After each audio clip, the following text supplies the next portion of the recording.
इससे जरूरतें तो पूरी हो जाएंगी, पर सपने कभी पूरे नहीं हो सकते। अमीर तो सिर्फ बिजनेसमैन ही बन सकता है। दुनिया के 90% लोगों के पास सिर्फ 10% पैसा है और 10% लोगों के पास 90% पैसा है, और इन 10% लोगों में कोई भी नौकरी तो नहीं करता। यही सारी बातें सोच सोच के आप ठान लेते हो कि अब तो चाहे जो भी हो, आपको बिजनेस ही करना है। अपनी जमा पूंजी के सारे पैसे निकाल के, घर वालों से, रिश्तेदारों से, दोस्तों से थोड़े थोड़े पैसे उधार लेके 8-10 लाख रुपए जोड़ के आप एक बिजनेस की शुरुआत करते हैं। और इतने पैसे लगने के बाद भी अगर वो बिजनेस ना चल पाए, दिन रात मेहनत करने के बाद भी अगर परिणाम वैसा ना मिले, इतने पैसे लग जाने के बाद भी अगर आप ये सोचने पे मजबूर हो जाओ कि क्या ये बिजनेस या फिर ये इंडस्ट्री सही है भी या नहीं, तो आपको कैसा लगेगा? डेटा के अनुसार 90% लोग जो बिजनेस की शुरुआत करते हैं उनके यही हालात हैं। They fail miserably. इस साल लगभग 1,67,076 नए स्टार्टअप्स क्रिएट हुए। This number is 7.5% higher than the previous year. The number of startups are increasing each year and so is the number of failures. हर इंसान आज बिजनेस शुरू करने से पहले या किसी भी सेक्टर में इन्वेस्ट करने से पहले यही सोचता है कि कहीं ये धंधा बंद तो नहीं हो जाएगा, कहीं इसमें मंदी तो नहीं आ जाएगी, कहीं मेरे सारे पैसे डूब तो नहीं जाएंगे। पर कैसा रहेगा अगर मैं आपको कुछ ऐसे बिजनेस आइडियाज बताऊं जो बहुत आसानी से आप बहुत सक्सेसफुल, बहुत प्रॉफिटेबल बना पाओगे। बेटर रहेगा अगर आपको एक फुल प्रूफ प्लान मिले along with the case studies of the people who already did this in the same industry. कैसा रहेगा अगर आपको कुछ ऐसे बिजनेस आइडियाज बताए जाएं जो कभी बंद हो ही नहीं सकते, जो एवरग्रीन है, जो धंधा चलेगा ही चलेगा। ये कुछ ऐसे बिजनेसेस, कुछ ऐसे सेक्टर्स हैं जहां आप अपना बिजनेस शुरू भी कर सकते हैं, इन सेक्टर्स की अच्छी कंपनीज ढूंढ के पैसे भी इन्वेस्ट कर सकते हैं, और अगर आप बिजनेस की दुनिया में नहीं आना चाहते तो इन ग्रोइंग सेक्टर्स में जॉब भी कर सकते हैं। तो क्या आप तैयार हैं? Amazon। इस कंपनी की शुरुआत भारत में 2013 जून में हुई थी और देखते ही देखते कुछ ही सालों में हजारों करोड़ का व्यापार करने लगी। रीसेंट रिपोर्ट्स के अनुसार अमेज़न ने फाइनेंशियल ईयर 2022 में 21,462 करोड़ का व्यापार सिर्फ भारत में किया। Flipkart started in India in October 2007 from Bangalore and currently एक साल में लगभग 50,000 करोड़ का बिजनेस कर रही है। इसी तरह स्विगी की शुरुआत 2014 में हुई और 2022 तक ये $10 बिलियन यानी कि तकरीबन 80,000 करोड़ की कंपनी बन चुकी है। हम बात करें जेप्टो की या फिर रैपिडो की, डंजो की, ग्रोफर्स की या फिर डिलीवरी की, इनमें से हर एक कंपनी की शुरुआत अभी हाल फिलहाल में ही हुई है, पर इन सब ने सुपरसोनिक स्पीड से ग्रो किया है और आज हजारों करोड़ का व्यापार हर साल कर रही है। ये सारी कंपनीज करती क्या है? अगर हम गौर से देखें तो ऑलमोस्ट ये सारी कंपनीज एक जगह से एक प्रोडक्ट को लेती हैं और दूसरी जगह पहुंचाने का काम करती है, और इसके लिए कुछ बीच में कमीशंस चार्ज करती हैं। इसीलिए आज इन सबकी ग्रोथ इतनी तेजी से हो पाई। आप सोच के देखो कि क्या ये प्रोडक्ट्स जिनमें ये डील करते हैं, क्या ये प्रोडक्ट्स इनके खुद के हैं? क्या इन्होंने वो प्रोडक्ट्स खुद बनाए? जी नहीं, ये प्रोडक्ट्स पहले भी मार्केट में थे और हमारे जैसे कस्टमर्स भी पहले से ही मार्केट में मौजूद थे। इन कंपनीज ने एक प्लेटफॉर्म तैयार किया जिससे सेलर और बायर दोनों की परेशानियां थोड़ी कम हुई, सारी प्रॉब्लम्स इनकी सॉल्व हुई। सेलर की मार्केटिंग आसान हो गई और बायर की मेहनत, घर से बाहर निकलना, भीड़ भड़ाके में खरीदारी करना, मोल भाव करते रहना, वक्त जाया करना, ये सारी दिक्कतें जड़ से खत्म हो गई। आपको भूख लगी है, बाहर जाने का मन नहीं है, स्विगी और जोमेटो का नाम आपके दिमाग में सबसे पहले आता है। एक इंसान जो आपके लिए खाना एक जगह से दूसरी जगह लेके आएगा, ये भी इनडायरेक्टली ट्रांसपोर्टेशन का ही बिजनेस है। पहले हमें कहीं बाहर जाना होता था तो हम अपने पर्सनल व्हीकल या फिर पब्लिक ट्रांसपोर्ट से जाते थे, पर आज के टाइम पे सबसे पहले ओला, उबर, रैपिडो, इन सब का नाम हमारे दिमाग में आता है। ऐसे बहुत सारे प्लेटफॉर्म्स आज के टाइम पे मौजूद हैं जो सामान को एक जगह से दूसरी जगह पहुंचाते हैं और डायरेक्टली या इनडायरेक्टली ट्रांसपोर्टेशन के बिजनेस में ही है। तो अब आप भी इस इंडस्ट्री में कुछ बड़ा करने का सोच सकते हो। थोड़ी सी ब्रेनस्टॉर्मिंग, थोड़ा सा दिमाग दौड़ाना शुरू कर दो एंड देखो कि आप कैसे इस इंडस्ट्री में इन्वेस्ट करके प्रॉफिट्स बना सकते हो। हर भारतीय का एक ही सपना होता है कि उनके बच्चों को अच्छी शिक्षा मिले और अपनी जिंदगी में बहुत आगे बढ़े, और इसके लिए वो पैसे के साथ साथ अपनी पूरी जिंदगी भी अपने बच्चों को अच्छी एजुकेशन देने पे लगा देते हैं। तो अगर आपका भी टीचिंग सेक्टर में इंटरेस्ट है या फिर आप डायरेक्टली या इनडायरेक्टली बच्चों की लाइफ में उन्हें ग्रोथ दिला सकते हैं, तो आपको एजुकेशन सेक्टर के अंदर जरूर इन्वेस्ट करना चाहिए। यूडेमी की शुरुआत 2010 में हुई और आज $4 बिलियन की कंपनी बन चुकी है। Byju's started in 2011 and became a company worth $16.5 billion in 2018. Unacademy started in 2015 and 2020 तक $3.4 बिलियन की कंपनी बन गई।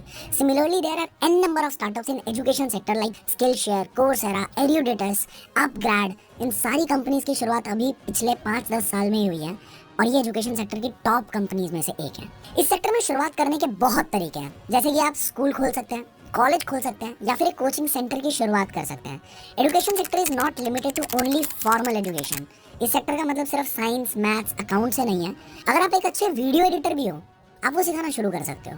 अगर आप अच्छा गिटार बजाना जानते हो या फिर आपको स्टॉक मार्केट में अच्छे से ट्रेड करना आता है, आपको स्वेटर बुनने से लेके रॉकेट को ऑपरेट करने तक कोई भी स्किल अगर आती है, तो आप ऑफलाइन अपना इंस्टीट्यूट खोल के या ऑनलाइन सोशल मीडिया के जरिए किसी भी माध्यम से ये और भी बाकी लोगों को सिखाना शुरू कर सकते हो और इससे आपको बहुत फायदा है। There is a huge scope in education sector और आपको इसमें निवेश करने के बारे में जरूर सोचना चाहिए। हाँ, ये सच है कि 90% बिजनेसेस फेल हो जाते हैं, पर इसके पीछे का सबसे बड़ा कारण यही है कि लोग बिना स्किल सीखे, बिना किसी एक्सपीरियंस के बिजनेस में मोटा पैसा लगा के रिस्क लेना शुरू कर देते हैं। स्विमिंग पूल में पैर चलाए बिना ही मोटिवेशन में आके सीधा समंदर में तैराकी करने की कोशिश शुरू हो जाती है। अगर आप एक बहुत सफल बिजनेसमैन बनना चाहते हो, तो पहले आपको किसी ऐसे जगह बिजनेस सीखना चाहिए जहां आपके पैर जमीन पे हो, जैसे कि स्विमिंग पूल। वहां डूबने का डर नहीं रहता। एक बार आपने फंडामेंटल समझ लिया और उसकी अच्छे से प्रैक्टिस कर ली, बस फिर तो आप समंदर के लिए भी तैयार हो और ओशन के लिए भी। आईडीएंट्रेप्रेन्योर आपको मौका देता है कि बहुत सारे सक्सेसफुल एंटरप्रेन्योर्स से उनके यूनिक स्किल सीखने का, कि उन्होंने कैसे इतने बड़े व्यापार को एस्टैब्लिश किया, और वो भी रिस्क फ्री रहते हुए बिना लाखों करोड़ों रुपए इन्वेस्ट किए भी आप बिजनेस के बेसिक्स एंड फंडामेंटल सीख सकते हो एंड पैसे भी कमा सकते हो। अगर आप हिंदुस्तान की सबसे बड़ी खासियत है कि यहाँ के लोग खाने के बड़े शौकीन हैं। हर 100 किलोमीटर पे भाषा भी बदलती है और कोई ना कोई स्वादिष्ट व्यंजन भी मिलता है जो उसी जगह का लोकल हो। अगर हम जोमेटो और स्विगी की भी बात करें, तो ये कंपनीज दो बूमिंग सेक्टर को कंबाइन करके इन्होंने बहुत तगड़ा बिजनेस डेवलप किया, फूड एंड ट्रांसपोर्टेशन। पूरा दिन सोफे पर लेटे लेटे यूट्यूब चलाने से बेहतर है कोई काम करना। और सोचो अगर वो काम भी सोफे transportation, Fresh Menu, Faasos, Magicpin, Easy Diner and the list is endless. These are the companies जिन्होंने फूड सेक्टर को चुना और उसमें जबरदस्त धंधा बनाया। अगर आप इनमें से किसी भी कंपनी के बिजनेस की डिटेल्ड केस स्टडी देखना चाहते हो, तो कमेंट करके नीचे जरूर बताना। बहुत जल्द आपके लिए केस स्टडी आ जाएगी इसी चैनल पे। फूड सेक्टर में बिजनेस करने के तो आइडियाज भी अनगिनत हैं, जैसे कि food vlogs, food channel on YouTube, dietitian और nutritionist, home tiffin service, catering, cooking classes, homemade pet foods, sprout making, micro green farms, ice cream parlour and the list again is endless. तो चलिए अब फटाफट से दिमाग दौड़ाइए और सोचिए कि आप किस तरीके से फूड बिजनेस में कुछ बड़ा क्रिएट कर सकते हैं। 1947 में जब भारत आजाद हुआ तो जनसंख्या थी 39 करोड़। आज 75 साल बाद 2022 में वही पॉपुलेशन बढ़ के 141 करोड़ हो गई है। मतलब 75 साल में 100 करोड़ लोग बढ़ गए। तो दाल चावल गेहूं की उपज भी वृद्धि होनी चाहिए। खाने वाले तो बढ़ गए, पर जमीनें तो उतनी ही रहेंगी।